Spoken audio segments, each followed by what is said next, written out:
Assalamualaikum warahmatullahi wabarakatuh. Gimana kabarnya anak sekalian hari ini? Semoga kita senantiasa dalam lindungan Allah Subhanahu wa taala dan sehat selalu nggih. Amin. Baiklah, anak sekalian, pada kesempatan ini kita akan belajar pendidikan agama Islam dengan materi pendidikan ibadah atau fikih. Untuk itu, marilah kita awali pelajaran kita pada hari ini dengan membaca Bismillah bersama-sama. Bismillahirrahmanirrahim. Baik, anak sekalian, materi kita pada hari ini kita akan mempelajari tema pembelanjaan atau pemanfaatan harta menurut syariat Islam. Sebelum kita lebih jauh mempelajari materi ini, perlu kita ketahui apa tujuan yang akan kita harapkan atau diharapkan dari materi ini. Yang pertama, tujuannya adalah bagaimana kita, khususnya kalian selaku pelajar, bisa senantiasa mensyukuri atas segala nikmat yang telah Allah berikan kepada kita. Kemudian, tujuan yang kedua adalah bagaimana kita atau siswa bisa menumbuhkan sikap peduli dan dermawan dalam dirinya masing-masing terhadap orang lain. Kemudian tujuan yang ketiga, bagaimana kita bisa memahami materi ini dengan sebaik-baiknya. Kemudian yang terakhir, yang keempat, tujuannya yang penting adalah bagaimana kita atau kalian, khususnya pelajar, bisa mengamalkan materi ini dalam kehidupan sehari-hari, baik dalam lingkungan keluarga maupun masyarakat sekitarnya.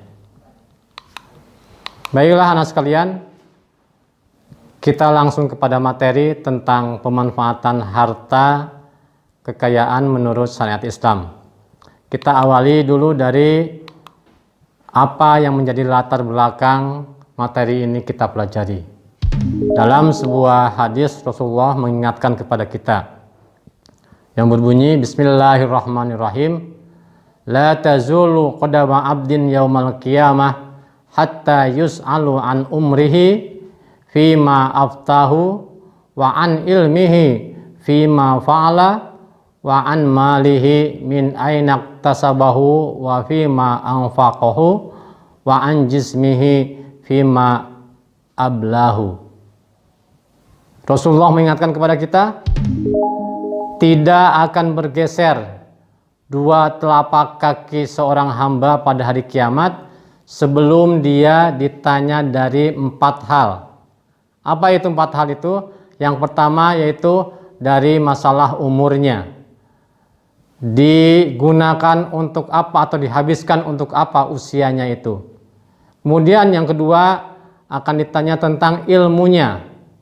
Dimanfaatkan atau digunakan untuk apa ilmunya itu. Kemudian yang ketiga, ini yang ada kaitannya dengan materi kita, adalah tentang harta kekayaannya. Dari mana dia memperolehnya, kemudian digunakan atau dimanfaatkan untuk hal apa.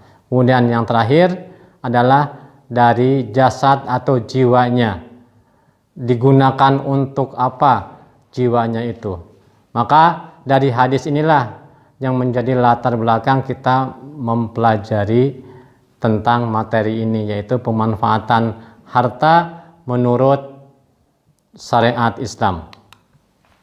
Mungkin kalian bisa memperhatikan yang ada di samping atau slide samping ini, ada beberapa jenis pemanfaatan harta menurut syariat Islam. Yang pertama ada istilah dengan nama zakat. Kemudian yang kedua, infak. Yang ketiga, sodakoh. Yang keempat, wakaf. Yang kelima, hibah. Dan yang keenam adalah hadiah. Namun, dalam pertemuan kita pada kesempatan ini, kita akan titik tekankan kepada masalah zakat. Apa itu zakat? Mungkin ada di antara kalian yang sudah tahu apa itu makna zakat. Baiklah, zakat secara bahasa itu bisa bermakna suci atau juga tumbuh, atau bisa diartikan berkah dan terpuji. Ini nanti ada kaitannya dengan jenis-jenisnya atau macam-macamnya. Sedangkan zakat dari segi istilah adalah harta tertentu yang wajib dikeluarkan oleh seorang muslim dan diberikan kepada golongan yang berhak menerimanya. Ini dasar hukumnya banyak sekali dalam Al-Quran maupun hadis. Salah satunya adalah dalam Al-Baqarah ayat 43. A'udzubillahi minasyaitonirrajim. Bismillahirrahmanirrahim. Wa aqimus sholata wa atuz zakah warka'u ma'ar raqi'in. Dan dirikanlah sholat, tunaikanlah zakat, dan rukulah kalian beserta orang-orang yang ruku. Kemudian dalam sebuah hadis Rasulullah juga pernah menyampaikan, Bunyal Islamu ala khamsin, syahadati alla ilaha illallah wa anna Muhammadan abduhu wa rasuluh, wa iqamis shalah wa ita'iz zakah wal haji was shaumi ramadhana, muttafaqun alaih. Islam didirikan di atas 5 pilar pokok. Pertama yaitu 2 kalimat syahadat, kedua salat, yang ketiga menunaikan zakat, yang keempat melaksanakan haji, dan yang kelima adalah saum bulan Ramadan. Inilah salah satu dasar hukum tentang adanya perintah zakat. Untuk selanjutnya, anak sekalian, kita langsung masuk kepada macam-macam zakat.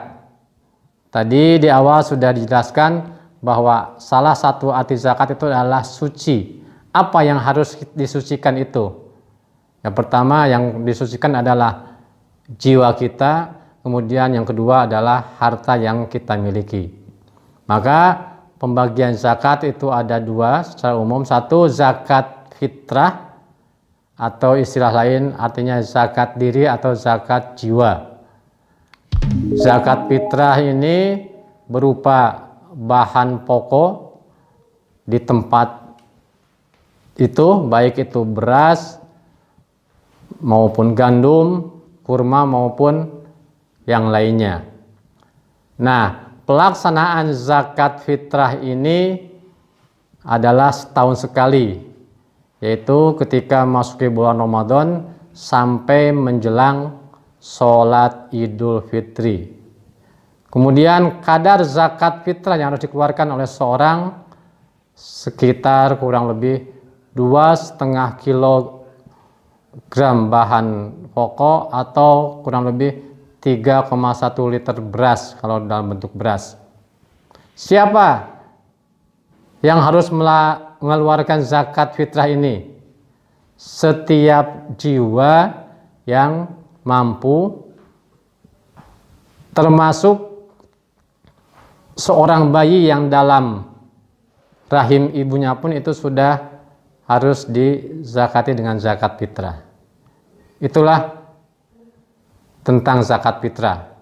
Kemudian yang kedua adalah zakatul mal. Mal artinya harta kekayaan. Maka menurut pengertian syariat, mal adalah segala sesuatu yang dapat dimiliki atau dikuasai dan digunakan sebagaimana lazimnya. Maka untuk zakat mal ini berbeda dengan zakat fitrah atau dengan infak dan sedekah. Ini ada beberapa syarat yang harus dipenuhi. Yang pertama, kepemilikannya itu harus sempurna, artinya milik sepenuhnya orang tersebut. Kemudian syarat yang kedua, harus cukup haul.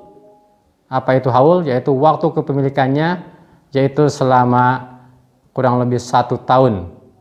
Kemudian yang ketiga adalah cukup nisab. Apa itu nisab? Nisab adalah nilai terkecil yang harus dimiliki oleh harta ini yang wajib dizakati. Kalau harta yang dimiliki orang itu sudah mencapai nisab, maka orang itu wajib untuk mengeluarkan zakat dari harta yang dimilikinya. Di mana dalam harta yang wajib dizakati tersebut diantaranya: 1. Binatang ternak, 2. Harta perniagaan, 3. Harta perusahaan, 4. Hasil pertanian, 5.